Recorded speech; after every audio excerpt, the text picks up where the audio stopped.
પ્રભુ ઈસુ ખ્રિસ્તમાં મારા વાલા ભાઈઓ અને બહેનો, આજે 15 એપ્રિલ 2025 મંગળવાર, આજે પવિત્ર સપ્તાહનો મંગળવાર. આજના શાસ્ત્ર પાઠો, પ્રથમ શાસ્ત્ર પાઠમાં પૈગંબર એસાયાના ગ્રંથમાંથી લેવામાં આવ્યું છે, જ્યારે શુભ સંદેશ સંત યોહાનના શુભ સંદેશમાંથી લેવામાં આવ્યો છે. પ્રથમ શાસ્ત્ર પાઠમાં, હું ગર્ભમાં હતો ત્યારથી જ પ્રભુએ મને બોલાવ્યો હતો, એમ પૈગંબર એસાયા કહે છે.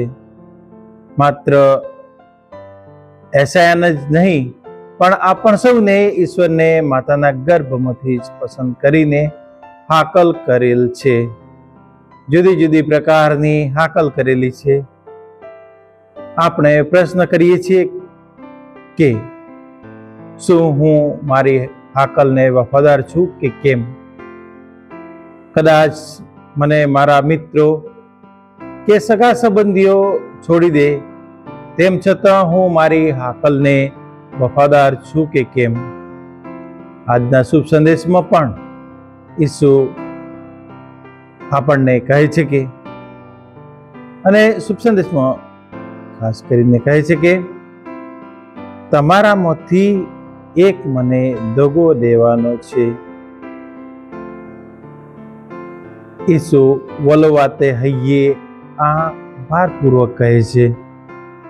એમનું હૈયું ભરાઈ આવેલું છે. એમના જે નજદીકના છે એમોના કોઈ દગો દેવાનો છે. શું આપણા જીવનમાં પણ આપણે ક્યારેક આવો અનુભવ કરીએ છીએ?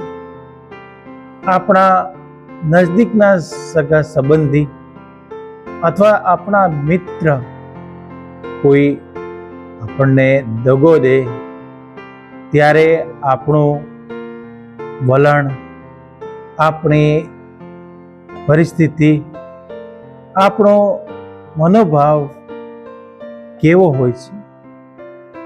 એવો જ કંઈક આજના શુભ સંદેશમાં પ્રભુ ઈસુનો હાવભાવ આપણે જોઈએ છીએ.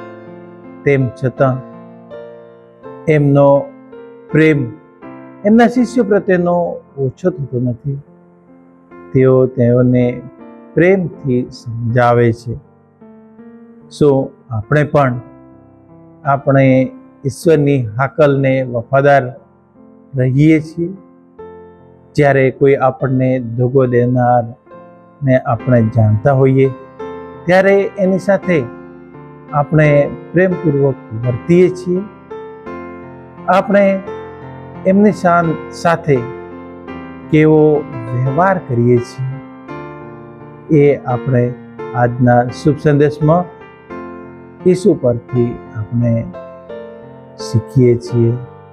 ઈસુના જેવું પ્રેમવાળા હૃદય આપણે પણ આપણા જીવનમાં અપનાવીએ.